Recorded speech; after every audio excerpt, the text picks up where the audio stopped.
Welcome to the Theresian Military Academy. I'm Colonel Markus Reisner. I'm the head of the Research and Development Department of the Academy, and I'm currently the commander of the Guards unit in Vienna.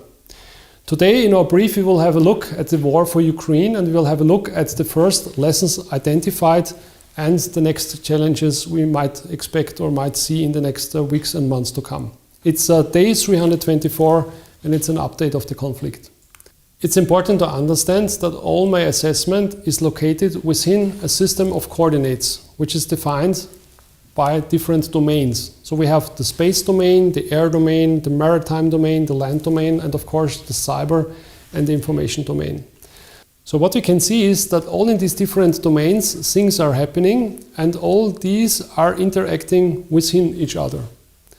So first of all, we have to distinguish between the tactical, the operational and the strategic level. Tactical level means certain weapon systems like the HIMARS systems and what kind of capabilities they have. Operational level means offensives. That means the offensive Kiev, Kharkiv or Kherson. And the strategic level is the level which is decisive when it comes to the question, how long can you actually run a war?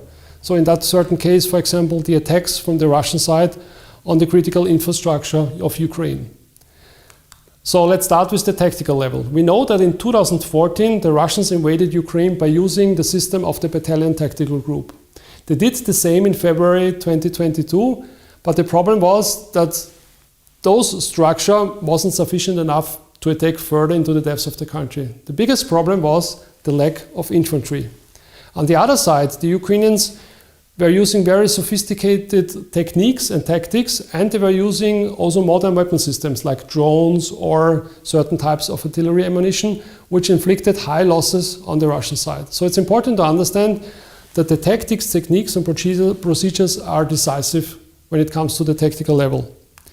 The next level is the operational level. So here we can see that to a surprise of a lot of experts, the Ukrainians were able to inflict high losses on the Russian side by more or less 3 successful operations. That was the operation in the area of Kiev, Kharkiv and Kherson. On the other side, the Russian side was not able to gain all the footholds they wanted to gain in the beginning of the conflict, but also they were able to fight against the Ukrainian side in a decisive way, like we have seen in Mariupol, Severodonetsk and Lysychansk, and of course at the moment at Soledar and Bakhmut. So that means it took a while to adapt, but the Russian side was able to adapt in the fight on the operational level. So flexibility is something which is very important on that level. The strategic level is important when it comes to the point of the question, how long can you fight a war? And as you can see is the fact that the Russians discovered that they had problems on the operational level, but by using their strategic assets like long-range bombers or even drones and cruise missiles, they were able to inflict high damage on the Ukrainian critical infrastructure. So that means in the beginning the Russians were quite successful with their attacks, but the most successful attacks were of course starting from the 10th of October when they started to attack the critical infrastructure of the Ukrainian side, and until today the Ukrainian side is still struggling by using their air defense assets to defend the critical infrastructure sites. So the endurance of a conflict is very important, and we at the moment have about 11 months. So now let's talk about the key warfighting capabilities. There are several of them, and as you can see, all these capabilities interact within each other, and it's important to have resources and capabilities in each of these fields to make it possible to successfully attack an enemy. Let's start with the first one, and this is prepare. So as we have seen in the beginning of the conflict, the Ukrainians were well prepared when it came to the Russian attack. A good example is the battle for Kiev, where the Ukrainians, by flooding the river Irpin and destroying the bridges, were able to stop the Russian advance. And by using artillery system, were able to inflict high losses on the Russian side. And also the use of small units and special forces, which hit the Russians all over the convoy, which spread it out for a long distance, they were able to inflict high losses on the Russian side. So the proper planning is decisive when it comes to warfighting. The next important is project. So project means how is it possible to maintain a steady flow of forces and resources for your warfighting force. And we have seen that also the Russian side are able to adapt themselves because, for example, they were able to withdraw the Russian troops from the area of Kiev over 1,000 kilometers, 50 to 60,000 soldiers by train to the Donbass, where they started to come up with a new main effort in the second phase of the conflict. On the other side, the Ukrainians were able to channel all the incoming resources, all the weapon systems from Poland to Ukraine and to their forces where they actually were used against the fight against the Russians. So the momentum is very important. You always have to have a steady momentum when it comes to fighting. So the next capability is engage. Engage means warfighting. Engage means also attack and the capability to attack. It's interesting to see that after the first weeks of the conflict, very fast the conflict moved in a way which was not expected from a lot of experts. And that was the use of massive artillery systems from both sides. And as you can see here, it is important to understand that when it comes to engaging others with artillery systems, it's the factor of speed which is decisive. And we have seen on the Ukrainian side a high flexibility and a command and control structure which made it possible to inflict immediately after the recognition of a target losses on the Russian side, while on the other side the Russians, which had a very centralized request system, took always a while until the requested artillery systems actually were working on the Ukrainian side. So it's important to understand that speed is a decisive factor when it comes to fighting. The next capability is protect. In the end of the second phase in summer, the situation was like that it was not clear will the Russians prevail over the Ukrainian side because of the use of their massive artillery systems. And with the delivery of the American HIMARS system, it was possible by using those rockets to attack the Russian ammo depots. And it took a while for the Russians to disperse the ammo depots and to start to protect them. They used the Panzer system to defend their ammo depots against the incoming rockets. This was successful, so the Americans had to introduce another weapon system, and this was the anti-radar rocket AGM-88. Those rockets destroyed the Panzer system, and of course it was again possible for the HIMARS systems to attack targets on the Russian side. So precise weapons are very important in the conflict, and of course because of the fact that those weapons can act against your resources, and you have to have resources if you would like to fight a conflict for a longer time. The next capability is sustain. We will look at sustain when we look at the forces and of course ammunition. So we know that both sides at the beginning of the conflict had certain capabilities. That was the invading force and that was the defending force. The defending force was able over 2 months to fight successfully against the invading force from the Russian side. So till the summer, Ukraine lost about 50% of its equipment, according to Ukrainian sources. So it was important that new equipment was coming in. And the West delivered about 1,400 tanks, infantry fighting vehicles and artillery systems. And those equipment made it possible for Ukraine to launch again the new offensive in Kherson and also Kharkiv.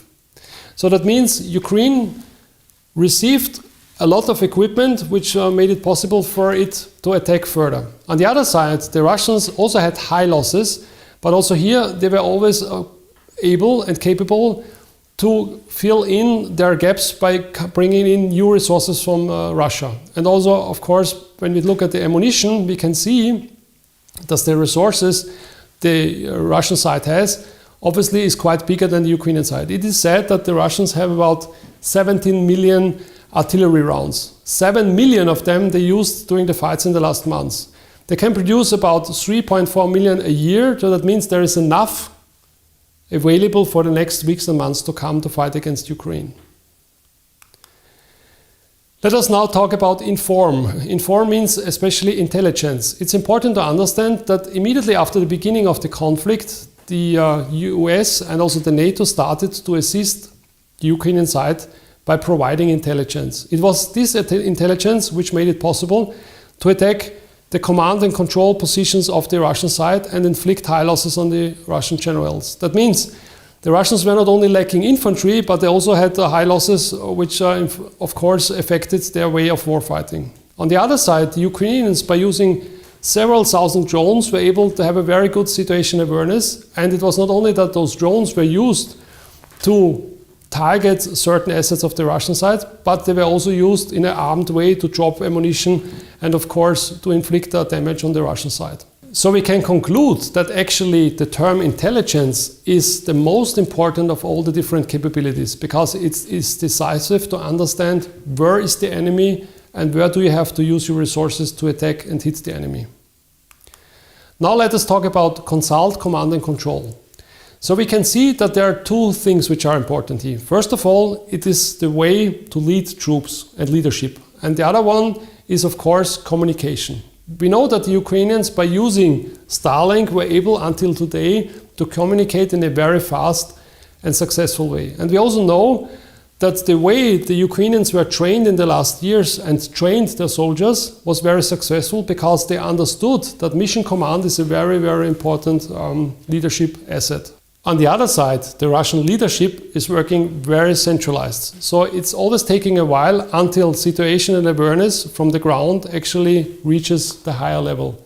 But when the higher level has a clear idea and understanding, of course, they can lead their troops in a way that it is successful. We have seen that when we look at the situation at Kherson, which looks a little bit like Dunkirk in 1940, where the Russians were able to withdraw 30,000 troops and 2,500 vehicles on the other side without being attacked by the Ukrainian side. So you might ask yourself, where are these assessments coming from? Is this an assessment of our department, or is it from other sources? And of course, it's from other sources, which I have now used actually to give you the brief. So there are two certain papers which I really would like to point at. Both papers which are used for the presentations are from the Royal United Service Institute for Defense and Security Studies. One is actually looking at the lessons identified and lessons learned from the first months of the conflict when it comes to the Russian invasion. And the other one is looking at the performance of the Russian Air Force. In addition, I used quotes from the Ukrainian Chief of General Staff Valery Zaluzhin and from the US Chairman of the Joint Chiefs of Staff Mark Milley, and of course from the Estonian Chief of the Military Intelligence. So Zaluzhin said, if you would like that Ukraine again will be able to get to launch a new offensive, I need another 300 tanks, 600 to 700 infantry fighting vehicles and 500 artillery pieces. And Mark Milley said after Kherson that both sides have lost 100,000 killed in action and wounded in action. And he was the first to say that. And he also said Kherson is a possibility to talk to each other. And Colonel Grossberg said that Russian capabilities are still high and there is still a lot which they can use in the conflict. To summarize the statements, I would like to use the following quote from one of the RUSI documents. There is a perception that the armed forces of the Russian Federation are systematically incompetent, irredeemably corrupt, that their weapons are ineffective and unreliable, and that the force is incapable of adapting. This narrative is dangerous, both because it's inaccurate and also because it encourages incomplacency. So what I would like to stress here, it is not helpful to say that the Russians are not able to fight a war, because we have to understand that if Ukraine wants to win the war, they need further assistance to fight against the Russian side. I would like to give you one example. As you all know, the British intelligence service is always giving us a daily update. And I will give you two examples which gives you an idea what is the problem between the wish and the reality. So from June, we have here one saying that the strikes of the Russian side have no meaningful impact on the conflict, and the Russian stocks of precise guided missiles having been significantly depleted. In December, it looks completely different, because here we can see that the Russians are targeting the power distribution network and they are able to overwhelm or at least attempt the Ukrainian air defense. And this has the effect that they try to undermine the morale of the Ukrainian population and, of course, to destroy the critical infrastructure. And as President Zelensky just recently said in November that there were already over 4,700 missiles used against the critical infrastructure in Ukraine and targets in Ukraine. And the number at the moment is about 5,000 plus.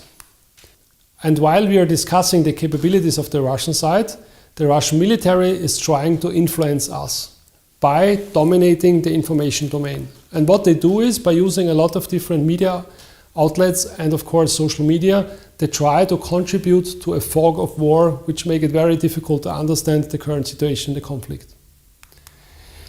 Now the question at the end, which is to ask is, okay, what is still needed, especially for the Ukrainian side, and where are we in the conflict? And it's interesting that we can raise certain questions and try to answer those questions by yourself, and then you know where we are in the conflict. So the first thing we have to ask ourselves is, why is it the case that the American side only have delivered 20 HIMARS systems and maybe another 18 in the next months and years to come, and not 50 and 100 like the Ukrainian said?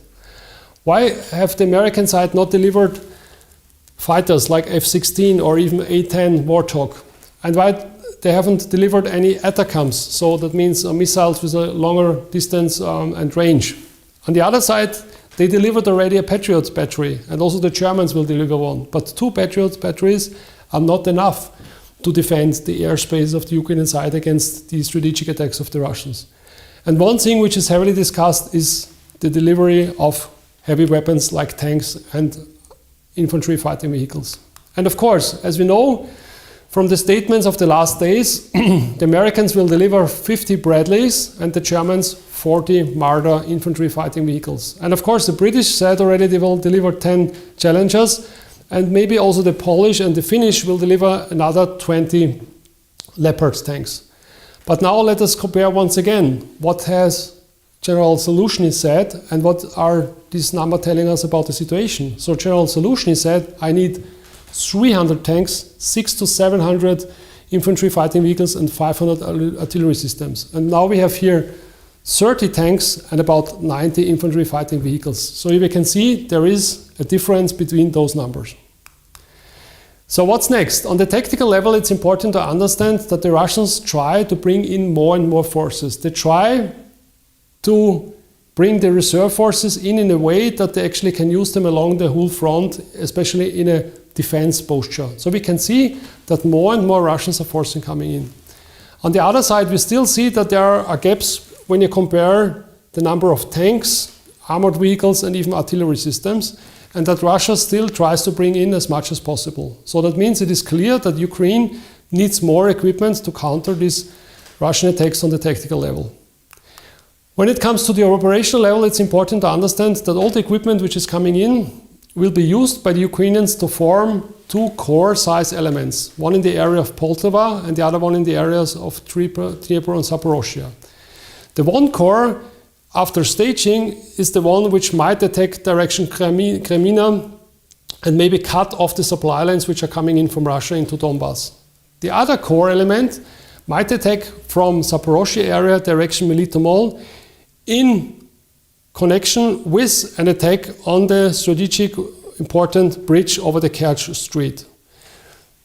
Those operations would be the more successful one because that would inflict not only high losses on the Russian side, but also isolate the Russian troops on Crimea, Zaporozhye, and of course Kherson. What can we expect on the strategic level? On the one side, the Ukrainians try to defend the critical infrastructure by the necessary means of air defense. But on the other side, the Ukrainians are also trying to attack those bases where the strategic bombers or even the ships are stationed, which are the carriers of cruise missiles, which are inflicting the high losses in Ukraine. And what we can expect here is that we will see more attacks from the Ukrainian side, also deep in the country, in Russia, with the aim to actually hit those strategic assets from the Russian side. It was already in the beginning clear that this conflict is a war of attrition. It was something which was not accepted for a long time for a lot of experts, but it is actually the case. We can see this when we look at this picture. This picture shows a terrain in the near of Bakhmut, a terrain which is filled with shell craters and littered with bodies, in this case from Wagner troops. What we can see here is that we are fighting a war which we have not expect actually to come in the near future. And it's a war which reminds you of the situation in the First World War. And as you can see here, the problem is that the one side, the Russian side, still have a shortage of infantry, which makes it difficult for them to attack the Ukrainian positions. And on the other side, the Ukrainians are having the dilemma that they have to hold the terrain because they want to avoid that the Russians are occupying those certain and strategic terrain features. So that means we still have a war which also will in the next weeks and months to come fought by artillery. The question is now, who has the longer breeze? So we know that the Ukrainian side is heavily supplied by especially the United States, and that the European nations are already struggling to bring in more equipment. On the other side, we know that the Russian side already started to produce more, especially military equipment, and that they are bringing in even more and more modern assets like the T-90 tank, which we have seen already also at the front lines in the last weeks to come. So the message I will have for you is that it's not over yet and that we can expect further surprises in the near future. We also have to look a bit on all the other nations which play a role in that conflict, not only behind Ukraine like the United States, of course the European nations or some other significant players, but also when it comes to Russia and states like China, Iran or even India. So in simple words, the conflict is like in boxing. We have two sides fighting each other, the Ukrainian side and the Russian side. Several rounds already happened. Most of these rounds were won by the Ukrainian side, but it's still open how the next rounds will develop.